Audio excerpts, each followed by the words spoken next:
What's up guys, welcome back to the R33DE+t build. Today we're going to be sorting out the rear end of the car, deleting the HICAS and performing a MIG locker on the diff.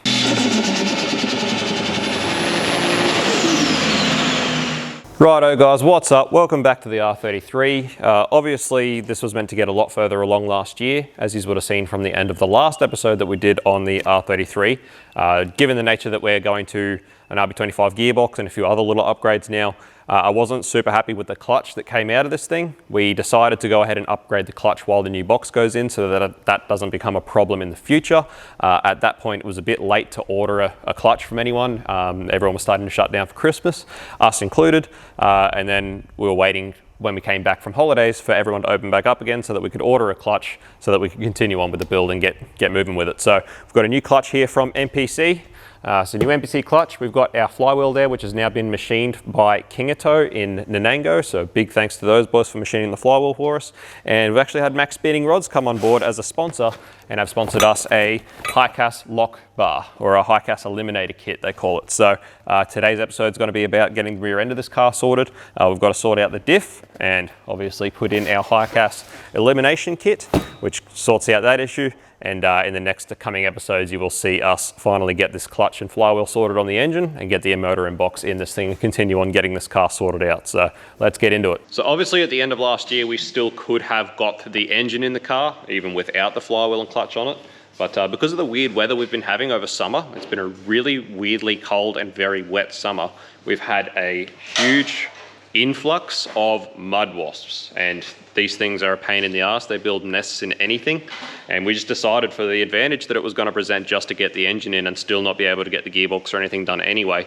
It was better off leaving the engine in the engine room where it's sealed, safe, there's no mud wasps, rather than just sort of get the engine in the car just for the sake of making a little bit of progress, which was not very much anyway, and then leave it over the entire holidays in the car where it was free for mud wasps to try and make nests wherever possible. We'd have to try and seal every little thing up. It was just going to be not worth the hassle. So that's why we've left it.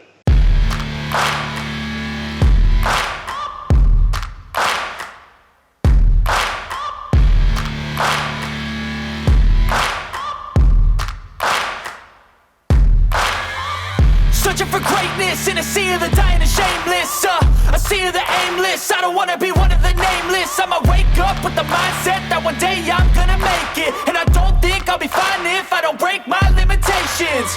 Don't try to stop me, I exist to write my own story. I'll make a decision if I want some peace or if I want the glory. Yeah, don't want a life that is complacent or possibly boring. I just want a life that is worth every day exploring. My whole life I just wanted someone who would notice me. My whole life I just wanted to be somebody to be. Yeah, I just wanna be great. Yeah, I just wanna be great. Yeah, I just wanna be great. Yeah, yeah, I just wanna be great. Yeah, I just wanna be great.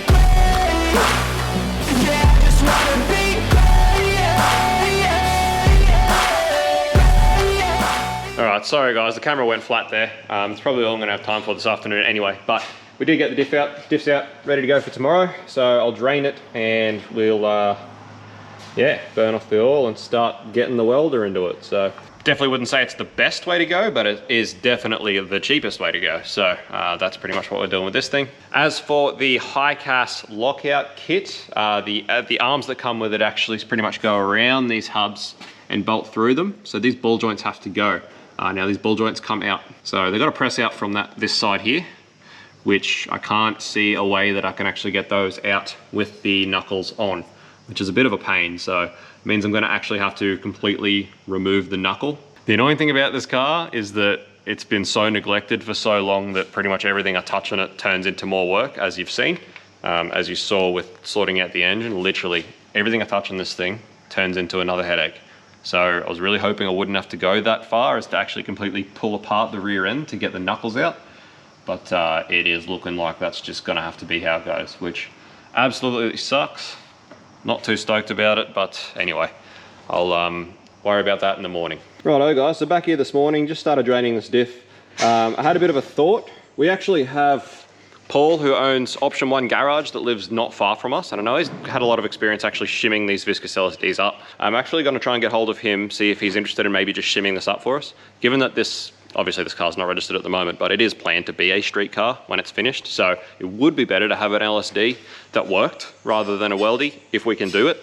So I'll talk to him, see if he's interested in shimming it up for us instead, because that would probably be a better result for what the car is intended to be. So just going to drain the oil and leave this on pause for now until I hear back from him, and we'll go from there with it. Righto guys, so our mate Paul up the road here is going to shim up this thing instead of us welding it, which I do feel a little bit better about, at least giving it a go first. You know, we can always just weld it up after if we want to, but you know, once you weld it, you can't really unweld it. So I'm pretty happy to give that a go. He's pretty adamant that they're pretty good once they're shimmed up, so I trust him considering he's done a heap of them and I've done 0. So we'll give that a go. The other thing is we don't have a ball joint separator or removal kit, which is something that we really should probably get considering what we do. You know, we try and avoid having to work with suspension stuff as much as we can. It's not something we normally do, obviously being performance orientated shop. We try and stay away from doing general mechanical stuff like this, but it is something that we definitely could use quite often. There are many times that we get to a point like this where we need them. So I figured I'm just going to buy a kit so that I can press these out while they're in the car, because the last thing I want to do is start pulling the entire rear end apart just to get the knuckles out to press these out. It's going to end up being heaps long in labour. It's going to be huge dollars in labour. I really just want to get these pressed out so that we can get this car on the dyno and get our part of what we've got to do sorted. So anyway, going to leave these for now. Going to order a kit and pretty much wait for it to get here to actually press these out rather than spend hours and hours and hours of labour pulling this apart. So that's the plan. That's pretty much us at a stalemate with the rear end until we sort that out. So it's time to move on to getting this motor and box in the car. I've decided just to modify the standard gearbox cross member to suit the new gear, the RB25 blocks, rather than try and find one to suit a 33 GTSG, just because they're so hard to find at the moment. But am still on the hunt for a tail shaft, so there's still that, but we'll just see how we go as we move forward with the job and just keep feelers to the ground. So the biggest challenge I can see that we're going to be faced with is the fact that I pulled this car apart so freaking long ago now that I've got to try and find all the bell housing bolts and everything. Find where I put them all. I would have bagged them all up neatly, but where they actually got put is going to be a mystery, so I'll have to have a bit of a look around. Oh yeah, we good. We got bags. Oh no! So, we're all right. They're going to be in here, because I'm smart. Bell housing. Oh yeah. It's out of the engine room, boys. What a sight to behold. So, at the moment, just doing the spigot. Put a new spigot bush in it. All right, all fresh everything. Finally ready to go back in the car. It has been a time to get to here. It's just a few more holes I'll plug up before it goes in. And I still don't have a friggin' filter for it. I've been meaning to buy one forever. But anyway, plug a few things up.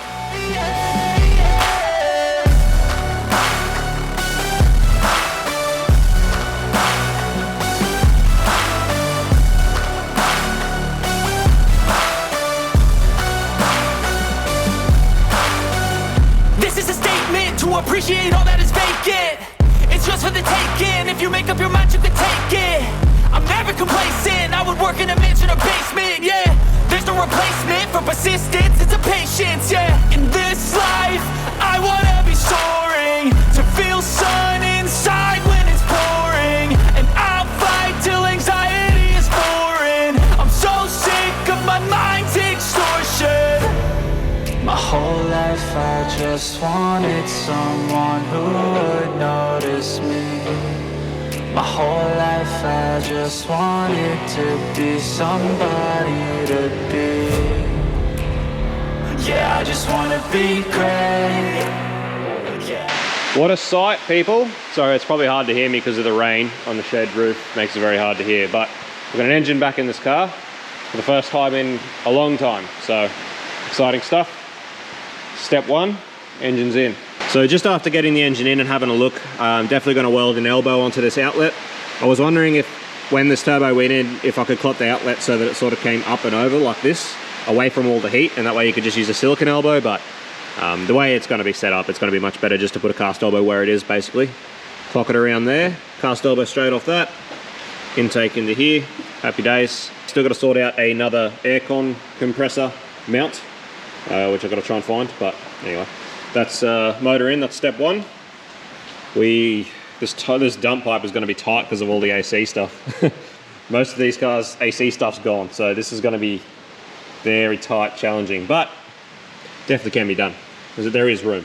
So Rex has actually managed to get the nut off this idler, or the adjuster, which I hadn't managed to do before. You can see how cooked the bearing in it is. This is what happened to it. The bearing's absolutely fucked. So that's what happened, is bearing cooked, and then it popped the cover that goes over the bearing over the top of the nut, so I couldn't get it off. And then because the bearings collapsed, it started eating into the actual mount. Anyway, if we can get this off, we can actually fix it. Only reason I needed a new one is because I couldn't get it off. Well, we'll get that off. Righto, so just getting these boxes sorted. You can see the physical size difference between the small box and the big box. They're incredibly different. So stoked that we actually did finally get one of these boxes to go into this thing. It's going to make it 10 times better. Means we can actually finally use all of that little turbo, and I'm hoping it's going to get us fairly close to 400, but even then I'm not super worried if it doesn't, because the fact is, even if it doesn't quite get us there, it's going to be a really, really good power curve using that turbo the way it's sized. So it'll be a very fun street car regardless. So first thing I did was rip the carrier and the clutch fork out of this box because we need it for this one. And we also need the shifter out of this one for this one. I believe they're the same. I'm pretty sure I've swapped them over before when I've done this conversion on R31s before. I'm going to need to flog this gearbox cross member because we're going to use that and the gearbox mount. And the other thing is the neutral and reverse switches on each box have different plugs, and they're in different locations obviously. But from what it looks like to me, I'm pretty sure these should just interchange with each other, the other box. So we should be able to just put these sensors straight into that box in their respective positions. And we may have to just extend the loom for this one to go back to where it needs to on that box. But either way, the plugs should be able to stay the same because we don't have plugs to suit those two sensors, but we do have plugs on this loom to suit these two sensors. So from what I understand, this one further back is neutral. The further forward one is the reverse one. From what I understand, the RB25 box is the same, although the reverse is in a different position. It's the one further back is the neutral switch. And then the last thing I have to sort out is a speed sensor. Now, obviously from doing this conversion on R31s countless times, I know that the speed sensors between the two boxes are different. So I need to do a bit of research into what speed sensor the R33 small box actually uses, and figure out, pretty much just need to work out what the wiring is, and pretty much see if I can just use a R33 turbo speed sensor and wire it up. It's probably going to be the easiest thing, although they're not super easy to find anymore, but I'm sure we'll find out. Righto guys, cleaned up the fork, cleaned up the carrier, pressed out the old bearing, pressed on the new bearing, greased everything up, greased up the ball, greased up the shaft, greased up the fork where it goes onto the carrier, and we are ready to rumble. Yeehaw. Let's get it done, son. Box is ready to go in. Swap them over, they're ready to go. Anyway guys, I think that can just about do it for an episode on the Skyline. Hopefully it's short. If it's short, that's good. We're gonna try and keep these a bit shorter, hopefully. But anyway, hope you tune in for the next episode. We should be getting our diff back by then. I'm gonna get it off probably tomorrow afternoon to our mate who's gonna shim it up for us. And by then, we should also have our tool kit that we're waiting on, or that we need to buy, so that we can finish fitting this HICAS lockout kit from Max Speeding Rods. So not only that, but gearbox is ready to go in.